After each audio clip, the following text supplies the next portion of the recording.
નમો અરિયંતાણમ નમો સિદ્ધાણમ નમો આયર્યાણમ નમો ઉજ્જયાણમ નમો લુએ સંવસાહણમ એસો પંચનમુકારો સવભાવપણાસનો મંગલાણંચ સવ્વીસ્યમ પડમમ હવૈ મંગલમ કમઠે ધરણેન્દ્રે ચ સૂચિતમ કર્મ કુર્વતી પ્રવસ્તુલ્ય મનોવૃત્તિ પાર્શ્વનાથ શ્રેયસ્તુ कुन्दिन्दुगोखीरतुषारवन्ना सरोजहत्था कमले निसन्ना वायिसिरिथयवकहत्था सुहाय प्रसन्था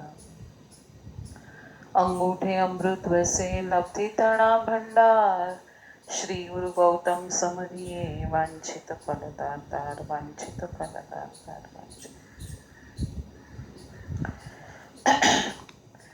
શાશ્વતી આયંબિલની ઓળીનો આજનો આપણો 7મો દિવસ જ્ઞાનપદનો અને શ્રીપાલ રાસના સ્વાધ્યાયનો આજનો આપણો 9મો દિવસ છે. મન મલિન હોય છે અને મન સંકલ્પ અને વિકલ્પમાં ફરતું હોય છે.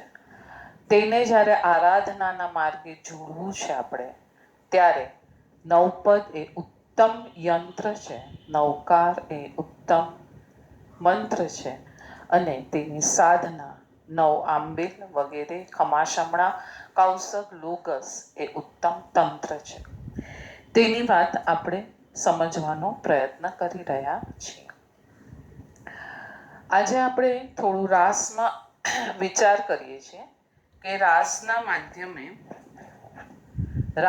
માધ્યમમાં મૈણાસુંદરી અને સુરસુંદરીનો જ્યારે રાસ શરૂ થયો ત્યારથી થોડું આપણે એમાં ડોક્યું કરીએ અને પછી આપણે ચારિત્ર પદનું મહત્વ સમજીએ. મૈણાસુંદરી શ્રદ્ધાનું મૂળ, પોતે પોતાના કર્મવાદ ઉપર અડગ રહી પોતાની જાત ઉપર ખૂબ કંટ્રોલ કર્યો. જેટલો કંટ્રોલ મૈણાસુંદરીએ પોતાની જાત ઉપર કર્યો, પછી શ્રીપાળ મહારાજા કમાવા ગયા.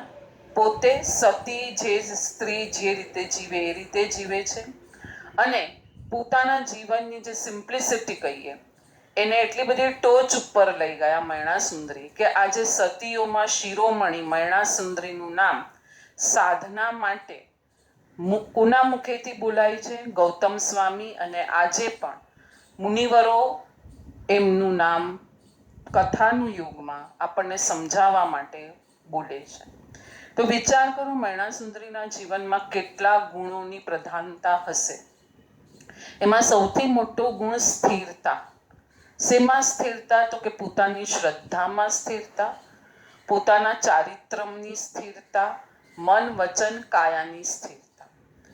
જ્યારે સામી બાજુએ સુરસુંદરી હરિદમન રાજા જેવો સ્વયંવરના મંડપમાં પ્રવેશે છે તો એને કામ અગ્નિ ઉપન્યો છે એવો દુહો ત્યાં આપ્યો છે શ્રીપાળ રાસમાં.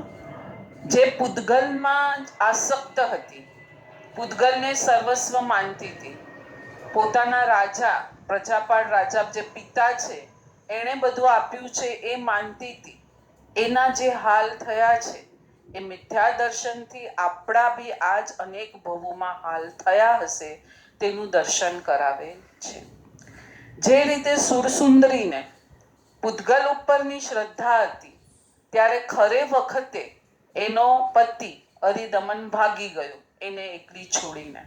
જ્યારે સામી બાજુએ મૈણાસુંદરીના પતિએ એને કીધું તું જા અહીંયાથી, શ્રીપાળ મહારાજાએ, છતાં એ ગયા નહીં. તો એ શ્રદ્ધાનું ફળ જે જ્ઞાન અને જ્ઞાનનું ફળ સ્થિરતા એ ત્યાં આપણને સ્પષ્ટ દેખાય છે. જ્યારે અહીંયા ફક્ત પૂતગલની ઉપર જે જીવોની શ્રદ્ધા છે એની સ્થિરતા કોઈના માટે જીવનમાં હોઈ શકે નહીં. હરિદમન રાજા એનું ઉત્તમ એક્ઝામ્પલ આપણને દેખાય છે.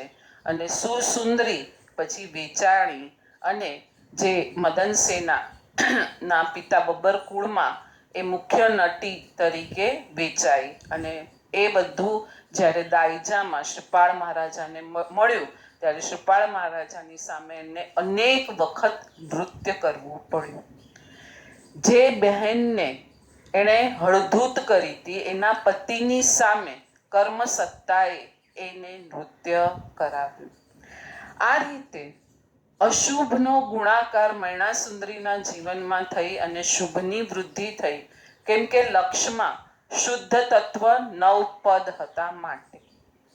જ્યારે સુરસુંદરીના જીવનમાં પૂતગલની આસક્તિ હતી તો ત્યાં શુભના ભાગાકાર થઈ ગયા અને અશુભ જ તત્વ એને કેટલા બધા કાળ સુધી ભોગવવું પડ્યું. તો આ એક્ઝામ્પલ એટલે આ કથાનું યોગના દ્રષ્ટાંતોથી આપણે આપણા જીવનમાં શું લેવાનું છે? સતની સ્થિરતા, અને સત એ મારો આત્મા છે, તત્વ એ જ છે. બહારના બધા જે બી નિમિત્ત કારણો છે, જે બી સંયોગો છે એ આ ભવ પૂરતા છે. મારો આત્મા એ જ મારો બેસ્ટ ફ્રેન્ડ, બેસ્ટ સંગી, બેસ્ટ જે બી ઉપમા આપવી હોય એ છે.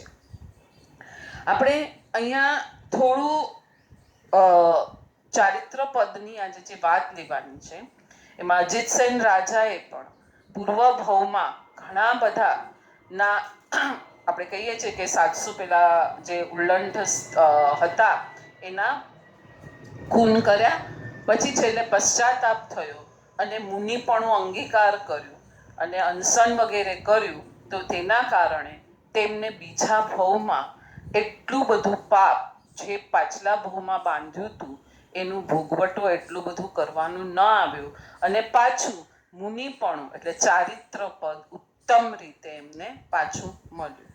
જે કર્મ નિકાચિત હતું એનું ભોગવવાનું તો આવ્યું, પણ આપણો આખો ગોલ શેના પર હોવો જોઈએ? શુભ શું પ્રાપ્ત થયું, શુભ શું કરી શક્યા, પોતાનો જે સાચો માર્ગ છે એ કઈ રીતે પોતે ગ્રહણ કરી અને આગળ ચાલી શક્યા, એના ઉપર આપણું આખું લક્ષ્ય હોવું જોઈએ.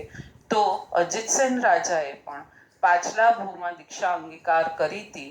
એ જ સંજ્ઞા, એ જ બીજ પડી ગયા હતા કે કર્મને તોડવા માટેનો સૌથી મોટો ઉપાય ચારિત્ર અને સ્થિરતા છે. તો ચાલો આજે આપણે વિરતિ ધર્મનો થોડું જય જયકાર ગાઈએ કે સંસાર રૂપી જે આપણું સમુદ્ર છે એમાં ક્યારે આપણે કયા કર્મ બાંધ્યા છે એ ખબર નથી. ક્યાંક નિકાચિત હશે, ક્યાંક અનિકાચિત કર્મો હશે, આપણને કાંઈ ખબર નથી. અને કઈ કર્મ એવું આપણે કરી લીધું હશે કે જે કેટલા બધા પાછલા ભવોમાંથી અબાધા કાળ હજી એની નહીં આવી હોય તો આપણા આત્મા સાથે હજી પણ એ ફરી રહ્યું છે, ને જ્યારે એનો અબાધા કાળ પૂરો થશે ત્યારે કર્મ ઉદયમાં આવશે. મનુષ્ય ભવો આપણને કેટલા મળશે ખબર નથી. મનુષ્ય ભવમાં પણ જૈન સિદ્ધાંતો કેટલા ભવોમાં મળશે એ ખબર નથી. જૈન સિદ્ધાંતો કેટલા ભવોમાં મળશે તો એનું પાલન આપણે કઈ રીતે કરશું એ ખબર નથી. અત્યારનો જ આપણો ભવ જોઈએ, બીજા બધાને જોવા કરતા આપણે આપણા ભવને જ જોઈએ. તો હજી આપણી પાસે જો કોઈ નિકાચિત કર્મ આપણી સત્તામાં પડ્યું છે તો એને તોડવા માટે સ્થિરતા, ચારિત્ર, રમણતા એના સિવાય બીજો કોઈ માર્ગ છે નહીં. હવે આપણે બે દિવસ પહેલા જ્યારે ધર્મ તત્વ પદોની વાત શરૂ કરી છે એટલે સમ્યક દર્શન એ શ્રદ્ધા છે. શ્રદ્ધા જ્યાં કરી તો જ્ઞાન એ પોતાનું કાર્ય શરૂ કર્યું. શ્રદ્ધા અને જ્ઞાન હવે શું કરે છે? જ્ઞાનસ્ય ફલ હંમેશા વિરતિ હોય. વિરતિ એટલે અટકવું. વિરતિ એટલે ચારિત્ર તો છે પણ એની મેઇન વ્યાખ્યા છે અટકવું, વ્રતમાં આવવું. કે ના, હવે ખબર પડી, શ્રદ્ધા મેં જ્યારે મારા આત્માની પોતાની કરી છે ત્યારે મને ખબર પડી કે આ બહારની દુનિયાના કારણે મારા આત્મામાં ઘણા બધા કર્મ બંધાઈ રહ્યા છે, આશ્રવો ચાલુ છે, પુણ્ય પાપ આને કહેવાય, શુભ અશુભ આને કહેવાય. એ જ્યારે શ્રદ્ધા પાકી થાય છે ત્યારે હું મારા આત્માને સેન્ટરમાં રાખીને જે બધો વિચાર કરું છું એ મારું જ્ઞાન થયું. અને આ જ્ઞાન થકી જ્ઞાનસ્ય ફલ વિરતિ એટલે કે હવે મારે અટકાવ ક્યાં લાવવાનું છે, વ્રતાદિનું પાલન કઈ રીતે કરવાનું છે, શેમાં અટકાવ લાવવાનું છે. આપણે વ્રત તો લઈ લઈએ છીએ હુંસે હુંસે, પણ એમાં પણ રાગ કર્યા રાખીએ છીએ. મેં સારી રીતે પાડ્યું અથવા તો મેં ખરાબ રીતે પાડ્યું. એકચ્યુઅલમાં વ્રત શું છે, ક્યાં અટકાવ લાવવાનું છે? નિવૃત્તિ અને પ્રવૃત્તિ એ વ્રતનું સ્વરૂપ હોય છે. નિવૃત્તિ તે કરે છે કે હવે હું કોઈની હિંસા નહીં કરું. આપણે એક વ્રતનું એક્ઝામ્પલ સમજીને ચાલીએ કે હવે હું કોઈની હિંસા નહીં કરું, તો મેં એમાંથી નિવૃત્તિ કરી છે. તો હવે હું પ્રવૃત્તિ શેમાં કરીશ? આત્માના આનંદમાં. કે અહીંયા હું કોઈને બહાર પર પૂતગલમાં હું જતી નથી, તો ફક્ત મારી અંદર જે ગુણો છે એ ગુણોને જ હું માણી રહી છું.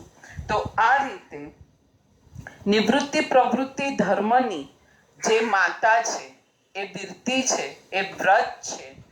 એ દેશવૃત્તિ બી હોઈ શકે, સર્વવૃત્તિ પણ હોઈ શકે. ચાલો આપણે એને મોપાધ્યાય યશોવિજય મહારાજ સાહેબની ઢાળને આધારે જોવાનો પ્રયત્ન. મોપાધ્યાય યશોવિજયજી મહારાજ સાહેબની ઢાળના આધારે આપણે તેને જોવાનો પ્રયત્ન કરીએ. એની પહેલા આપણે થોડું જે ધ્યાનમાં જે લઈએ છીએ એ ધ્યાનની વાત પણ લેશું થોડી. સમ્યક ચારિત્ર પદ. સમ્યક ચારિત્ર પદમાં, સમ્યક દર્શન પદમાં મારા આત્માએ નક્કી કર્યું છે કે હું અરૂપી તત્વ છું. નથી હું શરીર, નથી મન, વચન, કાયા, કશું જ હું નથી. જ્ઞાને પણ તેની સાથે જુગલબંધી કરી અને જ્ઞાનને પણ ખ્યાલ આવી ગયો છે. એ પણ હવે સમ્યક બની રહ્યું છે. તો મને હવે એ સ્થિરતા તરફ લઈ જઈ રહ્યું છે. અરિહંતોએ પણ દેશનામાં એ જ કીધું છે કે સંસાર એ આશ્રવ છે અને વિરતિ એ સંવર છે, અને સર્વથા વિરતિ, સર્વથા અટકવું અને એમાં જ રત રહેવું એ નિર્જરા છે. હું આ સમજ્યું એ દિવસથી મને એમ થયું કે ચાલ આપણે પણ ક્યાંક અટકવાની શરૂઆત કરીએ. તો ક્યાં અટકશું? તો કે રાગાદી ભાવમાં અટકશું, જે મારા આત્માના સૌથી મોટા દુશ્મન છે.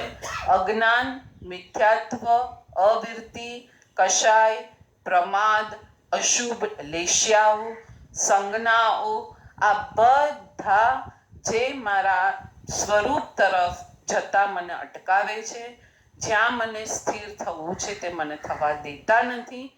તો પ્રભુ, હું આજે સમ્યક ચારિત્ર પદની આરાધનાથી મારા જીવની, મારા જ્ઞાન પર્યાયની, મારા આનંદની સ્થિરતાને ઈચ્છું છું અને એમાં હું સફળ થાઉં. સમ્યક દ્રષ્ટિ આત્મામાં પરમાત્મા તત્વનું હવે એને ખ્યાલ આવી ગયો છે કે હું પરમાત્મા જેવું જ છે મારું તત્વ. પરમાત્મા અને મારો આત્મા સેમ છે. એટલે તો પરમાત્માએ કીધું કે હું તરી ગયો, તિન્નાણમ, તું પણ તરી શકે છે. હવે એને સ્થાપિત કર્યું કે આ પરમાત્મા તત્વ એ મારું પોતાનું મારી પાસે છે. આટલા વખત સુધી હું પૂતગલમાં જ્યાં ભટકતો હતો, માટે મને પૂતગલના આકારો રૂપી જે જે સંજ્ઞા અને ભાવો અંદર પડ્યા એ પ્રમાણે મારે ભવો લેવા પડ્યા. પણ હવે મેં પરમાત્મા તત્વને મારા હૃદયમાં સ્થાપિત કર્યું છે. એ પ્રમાણે હું ચાલવાની કોશિશ કરું છું. તો 10 યતિ ધર્મ, ક્ષમા વગેરે ધર્મ, મહાવ્રતો, જે બી નાના મોટા વ્રતો મને રૂચ્યા છે, એના આકારો હવે અંદર પડી રહ્યા છે અને હું ધીરે ધીરે સ્થિરતા, સ્વરૂપ રમણતા અને મારી ચેતના જે પૂતગલમયી હતી, પર મારું આખી ચેતના, મારું વીર્ય જે પૂતગલમય બની રહ્યું હતું, એ આખી ચેતનાને મેં ફેરવી છે શ્રદ્ધા અને જ્ઞાનના આધારે, અને એને હવે મારા જ ગુણના રાગી બનાવવા જઈ રહ્યા છીએ આપણે. આવા પરમાત્મા તત્વનું અમૃતપાન જ્યારે શરૂ થાય છે, એ જ માનવ જીવનનું લક્ષ્ય છે. અને એ લક્ષ્યના બીજ જો આ નવપદની આરાધના કરતા આપણે પાડ્યું હશે, તો અવશ્ય એનું ફળ સિદ્ધપદ, સિદ્ધ ચક્ર એટલે કે સિદ્ધિપદ આપણને અવશ્ય મળશે. ચલ આપણે હવે મપાધ્યાય યશોવિજય મહારાજ સાહેબની જે ઢાળ છે પૂજાની તેના આધારે આપણે સ્વાધ્યાય શરૂ કરીએ.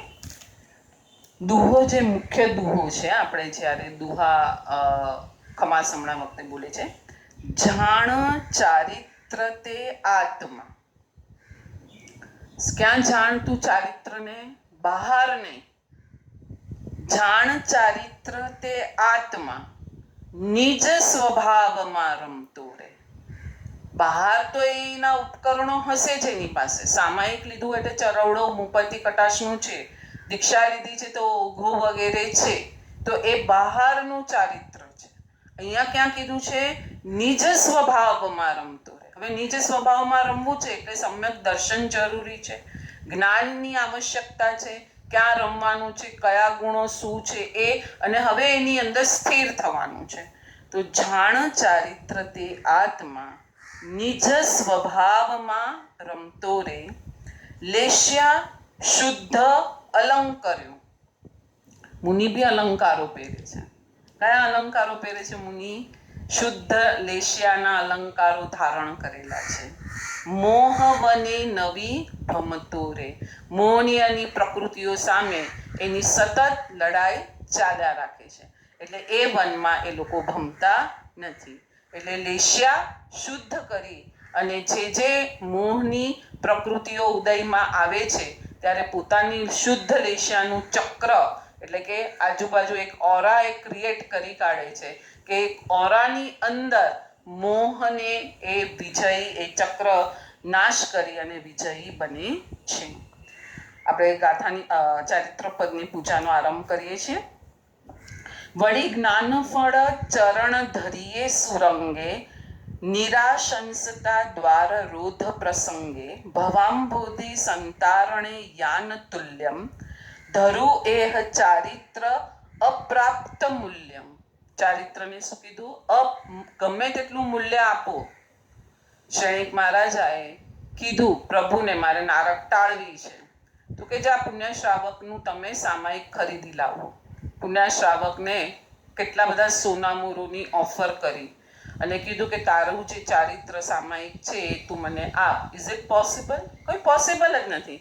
એટલે કે ગમે તેટલું મૂલ્ય આપવા છતાં ચારિત્ર કોઈની પાસેથી મળતું નથી, એનું પુણ્ય મળતું નથી, એની શક્તિ મળતી નથી. જીવે પોતે જ પોતાના આત્માની અંદર સ્થિરતા કરે છે ત્યારે જ એને ચારિત્રનો સ્વાદ ચાખવા મળે છે. એટલે જ્ઞાન ફળ ચરણ ધરીએ, જ્ઞાનસ્ય ફલવિર્તિ. આપણે જે જ્ઞાન ભણીએ છીએ ત્યારે આપણને સ્થિર થવાનું મન થાય છે કે હજી નવું ભણવાનું મન થશે, પણ એ ભણીને સાથે અંદરની સ્થિરતા હોવી જરૂરી છે. નહીતર અસ્થિરતા શું કરશે? લોભ કશાય, માન કશાય, માયા કશાયને પુષ્ટ કરશે અને આપણું ભણેલું આપણા માટે જ નરક ગતિને ઊભી કરીને રાખશે આપણા માટે. એટલે અહીંયા શું કીધું? જ્ઞાન ફળ ચરણ ધરીએ સુરંગે. સાચા રંગે જો જ્ઞાન મેળવ્યું છે તો અવશ્ય એ સ્થિરતા તરફ લઈ જશે. કઈ સ્થિરતા? તો બહારમાં ઉપકરણો જે 5મું ગુણસ્થાનક, 6ઠું 7મું ગુણસ્થાનક એ પ્રમાણે, નહીતર અંદરની રાગાદી ભાવ પ્રત્યે લડવાની સ્થિરતા. 2 પ્રકારની સ્થિરતા અહીંયા આપણે વિચારશું. પાછું કેવું કીધું? નિરાશંસતા દ્વાર રોધ પ્રસંગે. દ્વાર રોધ એટલે સંવર. ચારિત્ર ગુણની તાકાત છે, ચારિત્ર ધર્મની તાકાત છે કે અંદર અશુભ કર્મને તો ન જવા દે. હવે અશુભ કર્મ જ્યારે અંદર પ્રવેશતા નથી. એક જગ્યાએ બહુ સરસ લખેલું છે કે ધારો કે મિથ્યાત્વ ગુણ સ્થાનકે પણ અભવી આત્માઓએ ચારિત્ર લીધું છે અને માખીની પાંખ ન દુભાય એ રીતે ચારિત્રને અભવી જીવો પાડી રહ્યા છે, તો અવશ્ય એ 9મી ગ્રેવે કે જાય છે. એનું કારણ શું છે કે બહાર અહિંસા, બીજા જીવોની એટલી બધી ઉત્તમ દયાઓ પડાઈ ગઈ છે, બીજા જીવો પ્રત્યે એટલું બધું ઉત્તમ કાર્ય થઈ ગયું છે કે તેના લીધે એને એટલા બધા શાતાવેદનીઓના પૂતગલો બાંધ્યા છે, તો એ ભોગવવા ક્યાં જશે? રાગને અંદર ઉત્પન્ન કરવા દીધું નથી. એટલે ચારિત્ર, દ્રવ્ય ચારિત્રનું પણ કેટલું મોટું ફળ અહીંયા બતાવ્યું કે અભવી જેવો જીવ બી જો દ્રવ્ય ચારિત્ર પાડે છે તો 9મી ગ્રેવયકે જાય છે, તો પછી ભાવ ચારિત્રનું ફળ તો કેટલું મોટું હોય એમાં કોઈ નવાઈ નથી. એટલે જ્ઞાનસ્ય ફલવિર્તિ, અને તે જ્યારે આનંદતાથી મુનિ ભોગવે છે ત્યારે, અને કોઈ આશા નથી, ત્યાં કોઈ માયાશલ્ય, મિથ્યાત્વ શલ્ય, નિયાણું શલ્ય, રસગારવ, શાતાગારવ, વૃદ્ધિગારવ કંઈ નથી. હું મારા ઘરમાં જ રહું, એમાં હું કોને ગીતો ગાઈને સંભળાવું? ઓ મારે તો આજે આમ થયું, કોઈ નહીં. તું તારા ઘરમાં છે તો એના ગીત શું ગાવાના? તો હું મારા આત્માના મારા ગુણ માણી રહી છું, તો એના ગીત મારે કોઈ પાસે ગાવાના નથી. એટલે અહીંયા બધા ગારવ, નિયાણું, શલ્ય રહિત જ્યારે પોતાના આત્માની અંદર સ્થિર છે ત્યારે સાચું સંવર શરૂ થાય છે. અને પાછું આ જ સંવર કેવું બને છે? તો કે યાન તુલ્યમ, વહાણ તુલ્ય બન્યું. કોના માટે? તો કે ભવને તારવા માટે, ભવો ઓછા કરવા માટે, મોક્ષ માર્ગ તરફ આગળ જવા માટે એ વહાણ બન્યું છે. હોય જાસ મહિમા થકી રંક રાજા. એનો મહિમા કેવો છે આપણને ખબર છે. સંપ્રતિ મહારાજની કથા ખબર છે ને? ભોજન માટે થઈને જેણે ચારિત્ર ગ્રહણ કર્યું, એ રંક, એક ગરીબ ભિખારી પુરુષ એક રાત્રિના ચારિત્રમાં સંપ્રતિપણું પામ્યો તો એ રાજા બને છે. વળી દાદ્વશાંગી ભણી હોય તાજા. સામાન્ય ચારિત્ર, દ્રવ્ય ચારિત્ર પણ આટલું મોટું ફળ આપે છે, તો ભાવ ચારિત્ર, દ્વાદશાંગી વગેરે ભણી, મિથ્યાત્વ ગુણસ્થાનકે તો આ બધાનો અંગ ખાલી 9.5 પૂર્વ ભણાય. 14 પૂર્વ ભણવા જીવો હંમેશા સંકિતી હોય, તો દ્વાદશાંગી વગેરેનો અભ્યાસ 14 પૂર્વ પછી થાય છે, તો તે તાજા બને છે. કેવા તાજા? તો સિદ્ધ ભગવંતો કેવા તરો તાજા યુવાન છે એવા, કદી ઘડપણ, જરા, જન્મ, મરણ આવતા નથી તેવા. વળી પાપ રૂપોપી નિપાપ થાય. ભારેમાં ભારે કર્મી જીવો પણ પોતાના કર્મનું તળાવ કોના દ્વારા સુખાવે છે? તો કે ચારિત્ર ધર્મ પાડીને. અહીંયા ચારિત્ર ધર્મની જ્યારે પણ વાત આવે ત્યારે સ્થિરતા, સ્વરમણમાં ચરવું, પોતાના જ્ઞાન ગુણને માણવો, પોતાની અંદર જ અનંત ગુણો છે એમાં રત રહેવો, પૂતગલોને, આશાઓને તોડવી, આ ચારિત્રનો મુખ્ય અર્થ છે. સિદ્ધ તે કર્મને પાર જાય. એટલે પાપીમાં પાપી જીવ પણ જ્યારે આ રીતે ચારિત્ર પાલન કરે છે તો અવશ્ય એ પણ સિદ્ધિ ગતિને પામી છે. આગળ જઈએ. ચારિત્ર ગુણ વળી વળી નમો તત્વ રમણ જસુ મૂલોજી. એનું મૂલ્ય શું છે? તો કે તત્વની રમણતા છે, અને તેને વળી વળીને નમન કરો. પર રમણીયપણું ટળે. કેટલો ફાઇન અહીંયા શબ્દ પ્રયોગ કર્યો કે પર રમણતા ટળે છે. જ્યારે પોતાના ગુણોની રમણતાનો આનંદ વધે છે ત્યારે પર રમણતા ટળે છે, અને સકલ સિદ્ધિ અનુકૂળોજી. અને સર્વ સિદ્ધિ, મોક્ષ ફળ, આંશિક પેલા સમ્યક દર્શન. અહીંયા આપણે જોઈએ, આપણે હમણાં 2-3 દિવસથી આ વાતને ઘૂંટી રહ્યા છે, પાછી આજે લઈએ. મિથ્યાત્વ મૌનીય ગુણસ્થાને પણ જ્યારે પરમાંથી તમે જે પરની આશાઓને તોડી અને સ્વ તરફ જવાની રમણતા ચાલુ કરી, ત્યારે જ તમે ગ્રંથિ ભેદ સુધી પહોંચી શકો છો. એવું નથી કે પરનો આનંદ માણતો હોય ને ગ્રંથિ ભેદ કરી દેશે, એ તો પોસિબલ જ નથી. અને જેમ જેમ અંદરની રમણતા વધતી ગઈ, ગુણસ્થાનક આગળ જતું ગયું, અને છેલ્લે એને સર્વ મુક્તિ મળી ગઈ.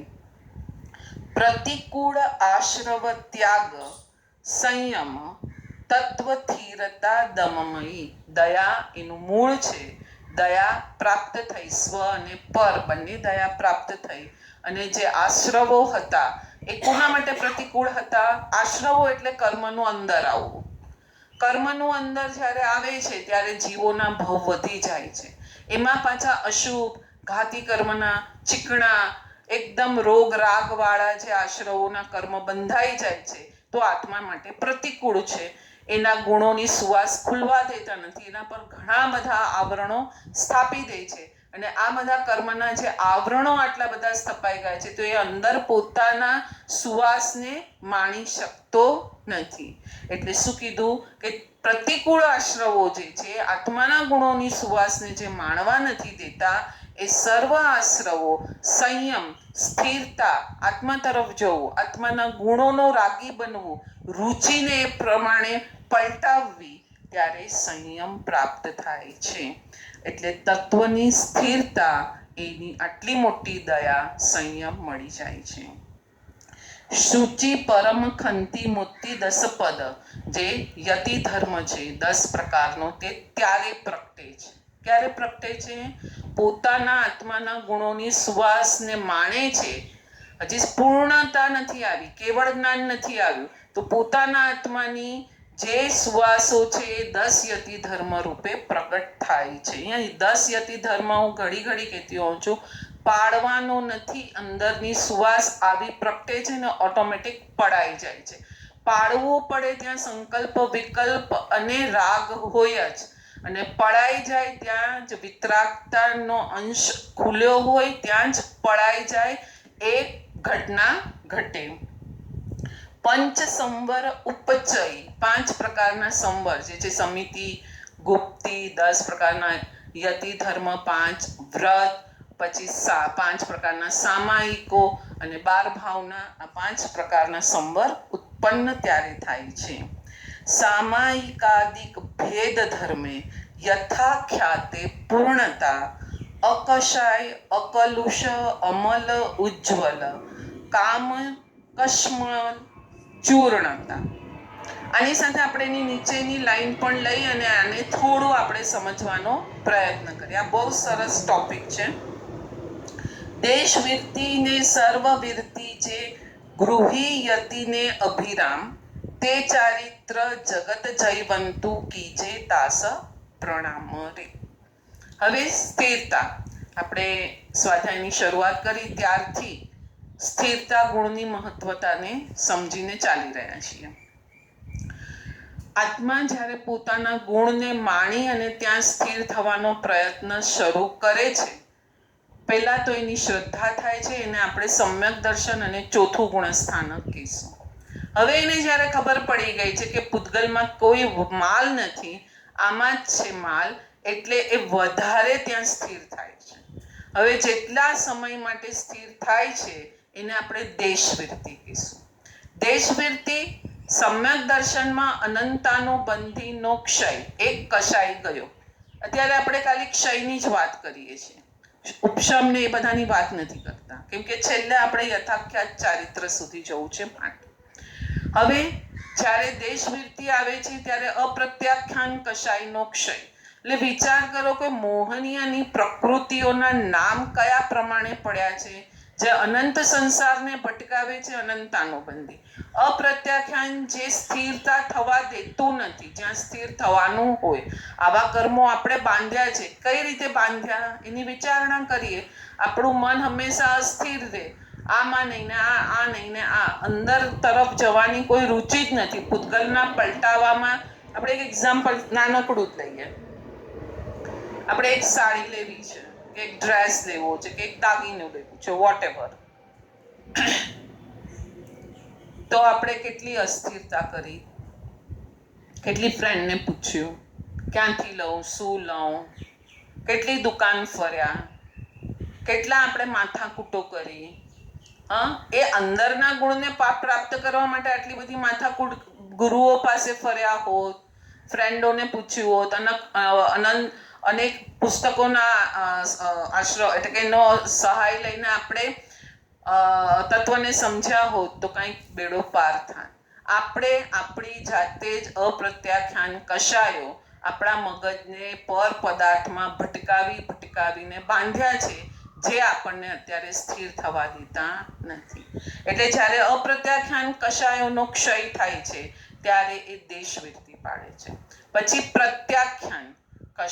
પ્રત્યાખ્યાન નામનો જે કશાય છે પચખાણ થવા દે છે, એમાં કોઈ વાંધો નથી આવતો, પણ એકદમ જે સ્થિરતા વાળું શ્રેણી માંડવી છે, મને મારો પૂર્ણ આત્મા માણવો છે, એટલે છઠ્ઠા સાતમા ગુણસ્થાનકે 3 કશાય ગયા. અનંતાનુબંધી ગયો, અપ્રત્યાખ્યાન ગયો અને પ્રત્યાખ્યાન ગયો. પણ સંજ્વલન ઝીણો ઝીણો હજી જે કશાય છે એ બળી રહ્યો છે, અને જે એની શ્રેણી જીવને પોતાનું પૂર્ણ સ્વરૂપ જે પ્રાપ્ત કરવું છે એ પામવા દેતું નથી. હવે થોડું આપણે આગળ જઈએ. હવે જ્યારે શ્રેણી માંડવી છે ત્યારે આ સંજ્વલન નામનો જે ચોથો કશાય છે એ અતિ મંદ થઈ જાય છે. ત્યાં તો ક્ષપક શ્રેણીનો જે સ્વરૂપ છે ઓછામાં ઓછા 50 થી 100 પાના જેટલું એનું સ્વરૂપ છે. એમાં સંજ્વલન કયા પ્રકારનો થશે ત્યારે જ જીવ શ્રેણી માંડશે. તો ખ્યાલ આવે છે આપણને હવે આના પરથી કે સ્થિરતા ગુણ આપણો કેટલો છે આપણી પાસે. આપણી પાસે અનંતાનુબંધી પર વિજય છે તો અપ્રત્યાખ્યાન પર વિજય આવે, તો પ્રત્યાખ્યાન પર વિજય આવે, ને સંજ્વલન પર તો વિજય આવે. આપણે કહીએ કે હું 5મા ગુણસ્થાનકે દેશ વૃત્તિ ધર્મ પાળું છું, તો એ કઈ પ્રવૃત્તિ અને નિવૃત્તિનો ધર્મ નથી. પ્રવૃત્તિ કરી 48 મિનિટની, પણ અંદર નિવૃત્તિ કેટલી કરી, અંદર કશાયો કેટલા તોડ્યા, અંદરના ગુણોની પ્રવૃત્તિ માણવાની કેટલી કરી, બહારથી બધું 6 કાયના જીવોને બચાવ્યા એ પ્રવૃત્તિ કરી. તો આ બધો ધર્મ અને છેલ્લે એમાંથી આનંદની માત્રા મળવી, સામાયિક કરી અને આનંદની માત્રા કેટલી મળી, તો એ થયું નિશ્ચય સામાયિક, શુદ્ધ સામાયિક, મોહનીયના વિજય વાળો સામાયિક. આ સામાયિક દ્રવ્ય સામાયિક પણ ફળદાયી છે, પણ આપણે દ્રવ્ય સામાયિકના ફળમાં જ ખુશ થઈ જઈએ છીએ. એટલે આપણી સ્થિરતા સાચી ક્યાં કરવાની છે એનું લક્ષ્ય જ આપણું બંધાતું નથી. એટલે સામાયિક ખ્યાલ આવ્યો. હવે શ્રેણીમાં આવ્યો છે. હવે અહીંયા સામાયિકાદિક, તો દેશવૃત્તિ સામાયિક કહેશું, પછી સર્વવૃત્તિ ને પ્રમત્ત અપ્રમત્ત ગુણસ્થાનક બી કહીશું, પરિહાર વિશુદ્ધિ ગુણસ્થાનક પણ કહીશું. એટલે પરિવાર વિશુદ્ધિ પ્રકારનું સામાયિક. ત્યાં નવતત્વનો જેનો અભ્યાસ હશે અથવા તો નવતત્વની બુકમાં આ બધાના નામ બહુ સુંદર રીતે ત્યાં અપાયેલા છે. તો હવે આવે છે સૂક્ષ્મ સંપરાય.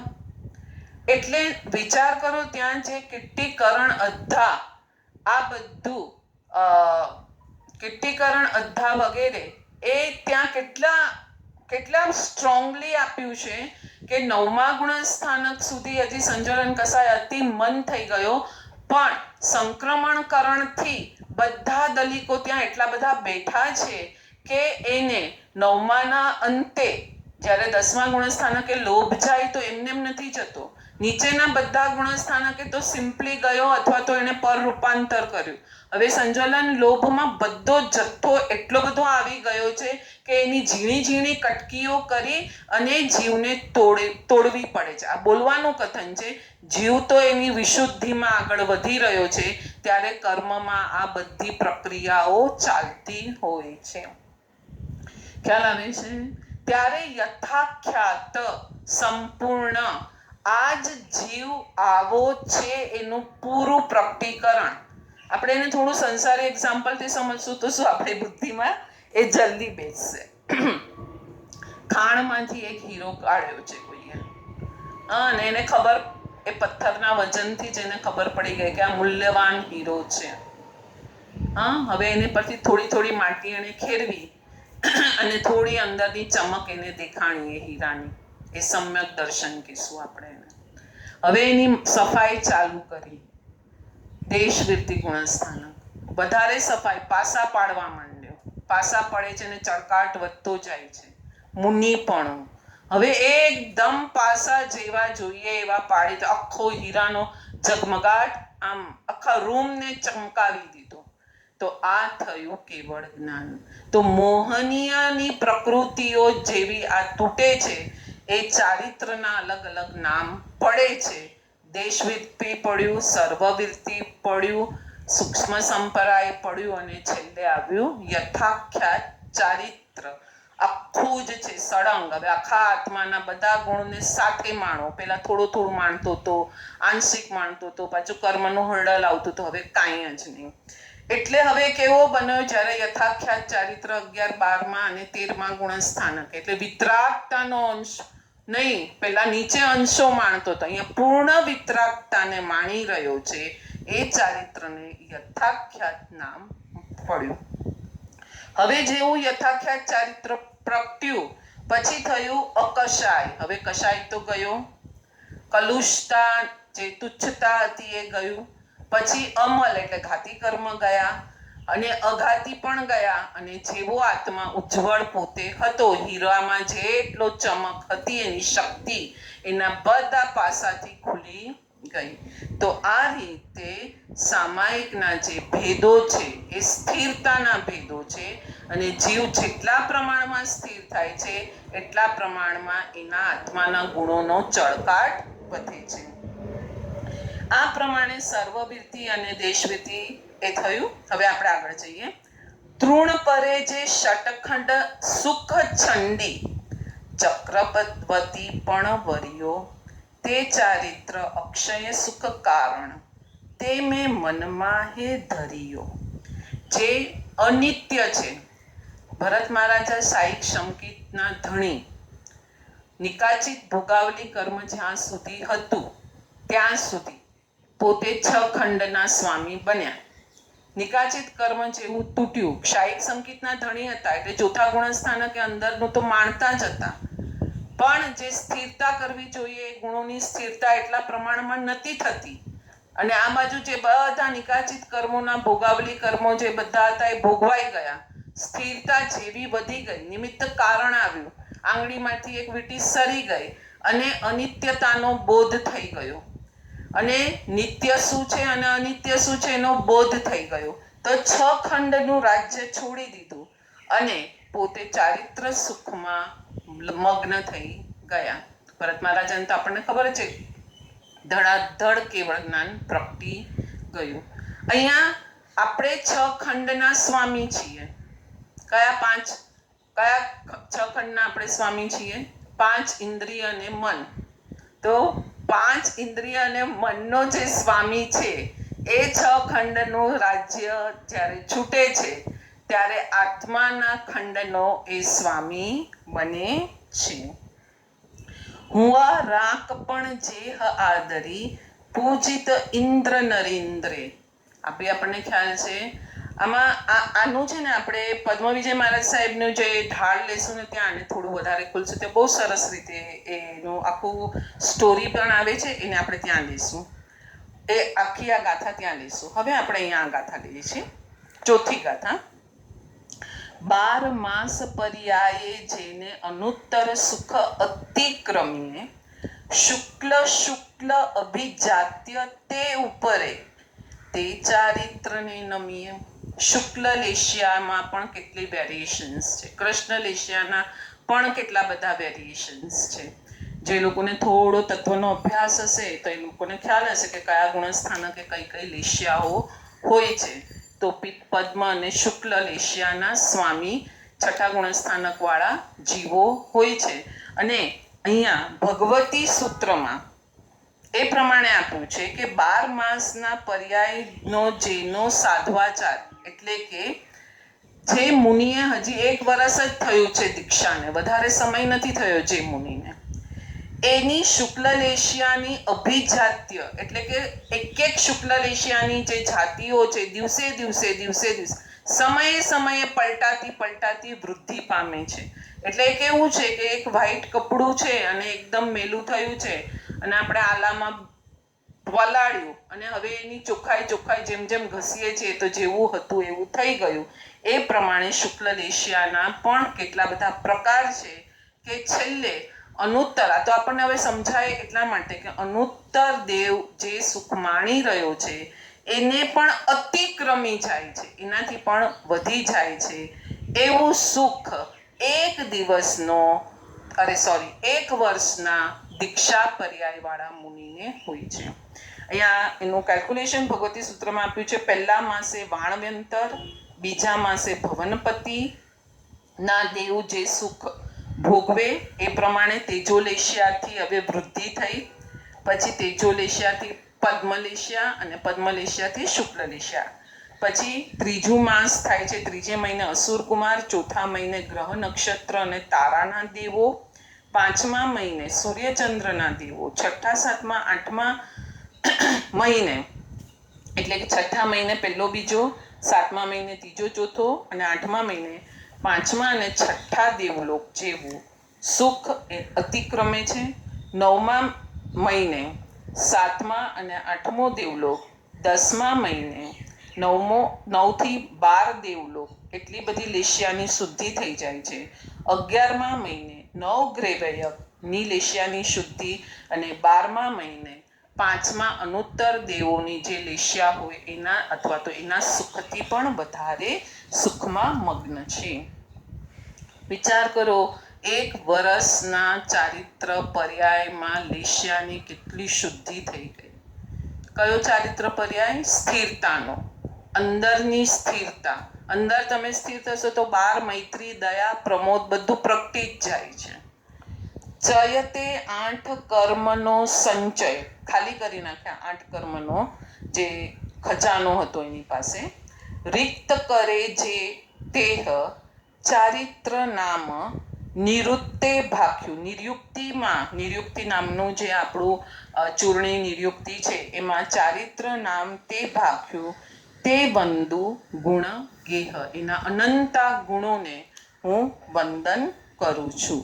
આ રીતે આપણે યશો વિજય મહારાજ સાહેબની આખી ઢાળ પૂર્ણ કરી. હવે આપણે લઈએ છીએ પદ્મ વિજય મહારાજ સાહેબની ઢાળ. એમાં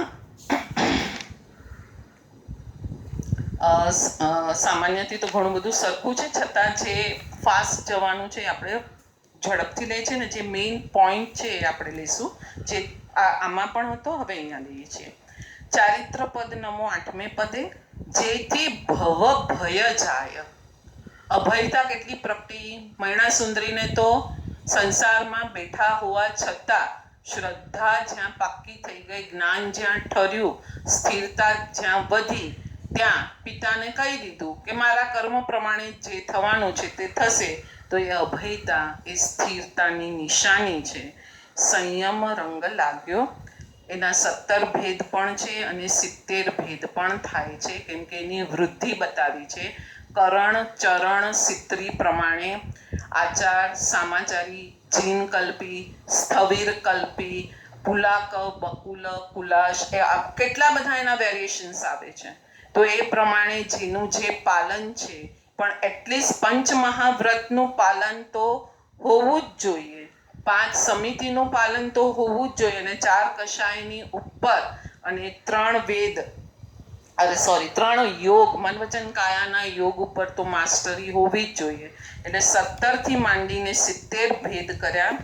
પછી સમિતિ ગુપ્તી મહાવ્રત, 10 પ્રકારના યતિ ધર્મ, નાણકારય વિરતીય છેરે, જ્ઞાનસ્ય ફલવિરતી. પાછું અહીંયા પદ્મ વિજય મહારાજ સાહેબે બી આપ્યું. અનુપમ સમતા ચરમસીમા. સમતાની ચરમસીમા શું છે? તો જ્ઞાનસ્ય ફલવિરતી, જ્ઞાનનું ફળ વિરતી. વિરતી એટલે સ્થિરતા, શાંતતા, આપણામાં સ્થિર રહેવું. દુનિયાને જે કરવું એ કરે, નિમિત્ત કારણો તો આવવાના જ છે. એમાં ત્યારે તમે સ્થિર રહ્યા તો તમે એમાં ભળ્યા નહીં. તમે ભળ્યા નહીં, કર્મ બંધ અટક્યો. કર્મ બંધ અટક્યો એટલે તમારી વૃત્તિ જ કહેવાય છે.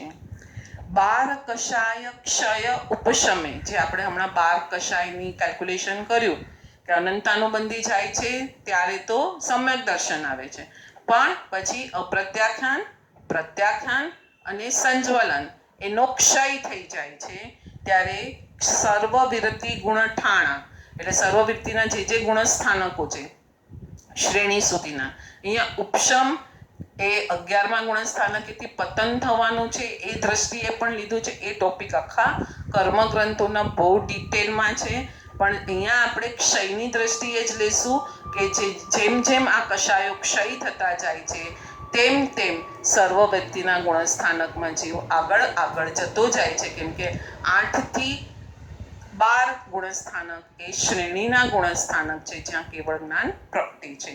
સંયમ ઠાણ અસંખ્ય છે રે. આ બહુ ફાઇન છે શબ્દ. સંયમના સ્થાનો કેટલા? તો આપણે શું ગણાવશું? દેશવૃત્તિ, સર્વવૃત્તિ, પરિહાર વિશુદ્ધિ, સૂક્ષ્મ સંપ્રાય, અનિવૃત્તિ પાદર, પછી 11મું ગુણસ્થાનક, આમ તેમ, એ આપણે બધું યથાખ્યાત ચારિત્ર, પછી છેદોપસ્થાપની, આ બધા નામો છે. સંયમના સ્થાનો અસંખ્ય છે. અત્યારે કોઈ નિમિત્ત કારણ આપણી આજુબાજુ આવ્યું અને આપણે એમાં સંયમ ધારણ કર્યું, એ પણ આપણું એક સ્થાન બન્યું. કોના માટે? સમ્યક દર્શન તરફ જવા માટે. હવે જે દેશવિરત છે એ આગળ વધવા માટે, સર્વવૃત્તિ છે શ્રેણી માંડવા માટે, તો સમયના કેલ્ક્યુલેશન્સ આવશે. આજે સમયના જે કેલ્ક્યુલેશનમાં એણે જે વૃત્તિ અલગ અલગ પ્રકારની સ્થિરતા, કંટ્રોલિંગ એ જેણે કર્યું છે, એ સંયમના અસંખ્ય સ્થાન છે. પ્રણમો ભવિક સુજાણ. હવે જે આપણે ત્યાં વાત કરતા હતા એ રાજા પણ રંક હો, એની અહીંયા વાત લઈએ છીએ. હરિકેશી મુનિ રાજીઓ ઉપન્યો કુળ ચંડાળ, પણ નિત્ય સૂર સેવા કરે, ચારિત્ર ગુણ અસરાણ. હરિકેશી નામનો એક રાજા હતો જેણે જાતિનું ખૂબ મદ કર્યું હતું પાછલા ભવમાં. પછી આ ભવમાં, બીજા ભવમાં એ ચંડાળ, અને ત્યાં પણ એમણે દીક્ષા તો લીધી હતી. આખી સ્ટોરી બરાબર મળતી નથી, મેં થોડી તપાસ કરી, પણ એવું કંઈ આછું 2-3 બુકમાંથી કનેક્ટ કરીને આવી રીતના મળ્યું છે કે હરિકેશી નામનો એક રાજા પાછલા ભવમાં ખૂબ કુળનું મદ કરી અને નીચ ગોત્ર બાંધ્યું. કેવું નીચ ગોત્ર બાંધ્યું? તો કે ચાંડાળ કુળમાં એમનો જન્મ થયો. પાછલા ભવનો કોઈ એવો સંસ્કાર હતો એટલે પાછું આ ભવમાં મુનિપણું મળ્યું. મુનિપણું જેવું એમને મળે છે, જેમણે બીજો કર્મગ્રંથ વગેરે, 5મો 6ઠ્ઠો કર્મગ્રંથ વગેરેનો અભ્યાસ હશે એને ખ્યાલ આવી જશે કે જ્યારે ચારિત્રની ભાવના અથવા તો ચારિત્ર સર્વવૃત્તિ 6ઠ્ઠા 7મા ગુણસ્થાનકે ગુણસ્થાનક 5 સુધી નીચ ગોત્રનો ઉદય છે. 6ઠ્ઠા ગુણસ્થાનકથી ઉચ્ચ ગોત્રનો જ ઉદય હોય છે. તો શું થયું? નીચ ગોત્ર હતું, આખું સંક્રમણકરણ કરી અને જે ઉચ્ચ ગોત્રના અમુક દલિયા હતા એના જેવું બની ગયું. ચારિત્રનું કેટલું મોટું ફળ, ભાવ ચારિત્ર, સ્થિરતાનું, રાગાદીની સામેની લડતનું કેટલું મોટું ફળ કે જે નીચ ગોત્ર ઉદયમાં ચાલતું હતું. આપણે ધારો કે જે ગોત્રમાં, જે કુળમાં જન્મ્યા છીએ, એ ગોત્ર અને કુળ એ આપણને સામગ્રીઓ અપાવશે, તો આપણે મૃત્યુ પર્યંત એવું ને એવું જ રહેશે. પણ અહીંયા જ્યારે દીક્ષા લે છે હરિકેશી નામના એક રાજા, ચાંડાળ, એ જ્યારે દીક્ષા લે છે ત્યારે એનું આખું નીચ ગોત્ર ખતમ થઈ ગયું અને ઉચ્ચ ગોત્રમાં કન્વર્ટ થઈ ગયું. એટલે ચારિત્ર એને શું કીધું? આત્મરમણતામાં ચરવું, દિન વધવું. જે આપણે હમણાં કેલ્ક્યુલેશન કર્યું, એક માસમાં લેશિયાનું પરિણમન થાય છે, કર્મો હટે છે. એટલે તળાવ જે મોટામાં મોટું કર્મનું છે એને સુકાવા માટે સ્થિરતા, ગંભીરતા, માધ્યસ્થતા, ઉદાસીનતા હાઈએસ્ટ જરૂરી છે. એટલે પછી નિત્ય સૂર સેવા કરે. ચાંડાળ જીવોને, હલકી જાતિના જીવોની સેવા કોણ કરે? કોઈ નહીં. એને બીજાની સેવા કર્યો, બીજાનું મેલું ઉપાડવું પડે, બીજાના માટે ઢોલ વગાડવા પડે, બીજાના માટે કાંઈ ને કાંઈ કરવું પડે. પણ દીક્ષા લીધી સાચા ભાવથી તો શું થયું? નીચ ગોત્ર આખું ખલાસ થઈ ગયું, ઉચ્ચ ગોત્રનો ઉદય ચાલુ થઈ ગયો. ખલાસ નહીં થઈ ગયું, સોરી, સંક્રમી ગયું. આ શબ્દ ત્યાં બહુ સરસ વાપર્યો છે, સંક્રમી ગયું. અને હવે દેવો એની સેવા કરવા માટે આવે છે. આ છે ચારિત્રનો પ્રભાવ. ચારિત્ર ગુણ અસરાળ કેટલો મહાન છે, કેટલો ફેલાયો ચારિત્ર ગુણ? તો કે આટલો ફેલાયો કે નીચ ગોત્રને ઉચ્ચ ગોત્રમાં ફેરવી નાખ્યું. સંયમ કબ મિલે સસનેહી પ્યારા હો, સંયમ કબ મિલે यूं समकित गुण ठाण गवारा આત્મ સે કરત વિચારા. આપણે છે ને ખાલી ઉપરની લાઈનને ગાઈએ છીએ. સંયમ કબ ભી મિલે, ક્યારે હું દીક્ષા લઉં, ક્યારે હું દીક્ષા લઉં. નીચેની લાઈનને ભૂલી ગયા. સમકિતી જીવો એવું ઈચ્છે છે કે સમ્યક્ત્વ તો મળી ગયું, અનંતાનુબંધીની તો સેનાને અમે હરાવી દીધી, તત્વ શુદ્ધિથી, તત્વ વિચારણાથી, તત્વ નિર્ણયથી, અંદરની એક લગ્ની લગાવી એટલે રુચિ અનુયાયી વીર્ય કરી અને અમે અનંતાનુબંધીની સેનાને તો હરાવી દીધી. હવે અપ્રત્યાખ્યાન પ્રત્યાખ્યાનની સેનાને ક્યારે હરાવીએ એવું સંયમ ક્યારે પ્રાપ્ત થાય. એટલે સંકેત ગુણઠાણું જેને છે, પછી એ દેવ હોય, નારક હોય, મનુષ્ય હોય કે તિર્યંચ હોય, જ્યાં પણ આ સંકિતી જીવ બેઠો હોય, ધારો કે શ્રેણીક મહારાજા અત્યારે નરક ગતિમાં છે, તો એ જ વિચારે છે કે ક્યારે હું સંકિત સ્થિરતાને પામું, એટલે કે ક્યારે હું સંયમ પામું. કયું સંયમ? સ્થિરતા. હજી બી ચંચળતા છે ત્યાં, અંદરના ગુણોને માણી રહ્યા છે છતાં પણ ચંચળતા છે. આ કેવી હશે એ તો આપણે અનુભવ કરશું ત્યારે આપણને ખબર પડશે. यूं समकित गुण ठाण गवारा आत्म से करत विचारा. એ આત્માર્થીઓ પણ આવો વિચાર કરે છે કે ક્યારે મને સંયમ મળે.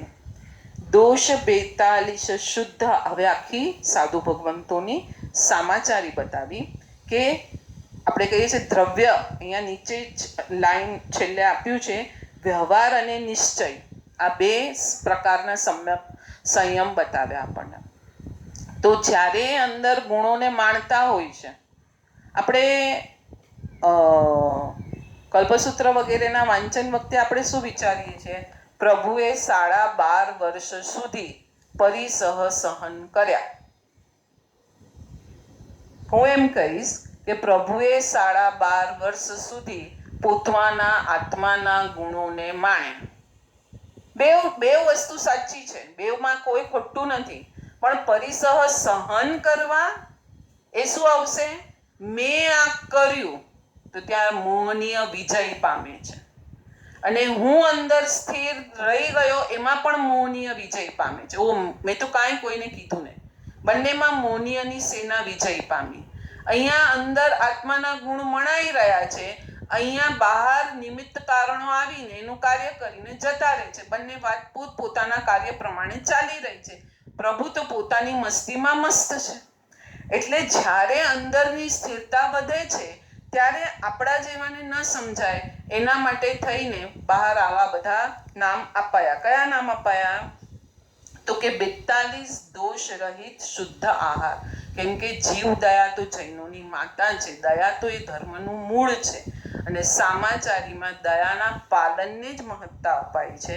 એટલે 42 દોષ રહિત આહાર ગ્રહણ કરે છે. નવકલ્પી ઉગ્ર વિહારારે, 9 વખત વિહાર કરે છે કે ત્યાં પણ કદાચ કોઈ સ્થાનની માયા, પરિસમય જ આવે છે, સ્થાન છે, લોકો છે, જ્ઞાન છે, આ બધાની પણ ક્યાંક આસક્તિ, કેમ કે હજી કર્મ અંદર પડ્યા છે. આપણે એમ કહીએ, ઓ એ તો હવે એમને કેમ આવે? અરે કેમ ના આવે? અંદર નિકાચિત કર્મ તો બધા પડ્યા છે અમુક અમુક માત્રામાં. પ્રભુને બી ન હતા નિકાચિત કર્મ, તો મુનિને પણ હશે. માટે એમને એ શું કરે છે? આ પ્રમાણેની જે સામાચારી છે એને ફોલો કરે છે. પરિસહ સહનાદિક પરકારા ये सब है व्यवहारा. વ્યવહારમાં આવશે જ. અંદર રમણતા કરતા હશે જે મુનિઓ એકદમ, તો શું બાર વધ કરતા હશે? ના, એ ઓટોમેટિક આવી જાય છે. એટલે વ્યવહારમાં આ છે, પણ જ્યારે વ્યવહારમાં આ કરે છે ત્યારે શું કરે છે? નિશ્ચય નિજ ગુણ ઠરણ ઉદારા. વ્યવહારમાં આ પાલન છે તો અંદરમાં સ્થિરતા હોય જ. આ નિયમ આવ્યો લહત ઉત્તમ ભવ પારા. એટલે નિશ્ચય અને વ્યવહારનું બરાબર બેલેન્સ કરી આપણામાં સવાસો ગાથાના સ્તવનમાં આપ્યું જ છે. નિશ્ચય દ્રષ્ટિ હૃદયે જ ધરી જે પાળે વ્યવહાર, તે પોતાનો ભવ તુરત જ પાર પડશે તો બહાર આ નિયમ ઓટોમેટિક પડાઈ જાય છે, અંદર પોતાની મસ્તી મણાય છે. આ રીતે ઉત્તમ જીવો પોતાના ભવનો પાર કરે છે. મોહાદિક પર ભાવ સે ન્યારા. હવે મોહને એક એકને તોડ્યા. એ આખું આપણે કેલ્ક્યુલેશન કર્યું. પછી રતિ, અરતિ, ભય, શોક, જુગુપ્સા, 3 વેદ બધાને તોડી નાખ્યા. દુગનય સંયુક્ત સારા. બંને નયને પ્રધાનતા અપાઈ છે. ખાલી નિશ્ચય નયની પ્રધાનતા નથી, ખાલી વ્યવહાર નયની પ્રધાનતા નથી, બંને નયને ઇમ્પોર્ટન્ટ અપાયું છે. અને બંને નયને જે સમજી શકે અને બંને નયના ઇમ્પોર્ટન્ટને સમજી શકે એ જ સ્યાદવાદ, એ જ અનેકાંતવાદ અને એ જ ધર્મ, જૈન ધર્મનો સાર છે. પદ્મ કહે ઇમ સુણી ઉજમાળા, લહે શિવ વધુ વરહારા. આ પ્રમાણે સ્થિરતા ક્યાં કરવાની છે, કેવી રીતના કરવાની છે, બહાર શેના પાલન કરવાના છે. કેમ કે જ્ઞાન તરત જ કહેશે આ તું શું કરે છે. બહાર તું કોઈની હિંસા કરે છે ને હું અંદર આત્માનો ગુણ માણું છું. આ જ્ઞાનને અને શ્રદ્ધાને માન્ય નથી. એટલે અંદરની સ્થિરતા સાથે બહાર પાલન હશે ને હશે જ. આ રીતે ચારિત્ર ધર્મ નમો હવે, જે કરે કર્મ નિરોધ, ચારિત્ર ધર્મ જસ મન વસ્યો, સફળો તવ તસ અવબોધ. ત્યારે જ સફળ આખું જે બી જ્ઞાન પ્રાપ્ત કર્યું છે, જે શ્રદ્ધા જ્યાં સ્થિર કરી છે, એ બધું ત્યારે જેટલી સ્થિરતા વધે છે એના આધાર પર જ સફળતા પ્રાપ્ત થાય છે. એક દીકરો ડૉક્ટર બની ગયો તો હવે એની પ્રેક્ટિસ કરશે કે ખાલી એને હું ડૉક્ટરની ડિગ્રી છું એટલું કરશે કે તાવ માપશે, દવા આપશે, રોગ કાઢશે, બસ. તો જે બી અભ્યાસ કર્યો છે, જે શ્રદ્ધાઓ પાક્કી કરી છે, એને જે સ્થિરતામાં પ્રણમાવી જ્ઞાનસ્ય ફલવીર્તિ એના તરફ જશે એ પોતાનો ભવનો પાર કરશે. જેના આજ્ઞા વિરુદ્ધ કાંઈ પણ બોલાયું હોય તો મિચ્છામિ દુક્કડમ. સર્વ સાધકો શાતામાં હશો અને બધાની સાધના સારી ચાલતી હશે. આંબેલના તપસ્વી સર્વ સાતામાં હશો.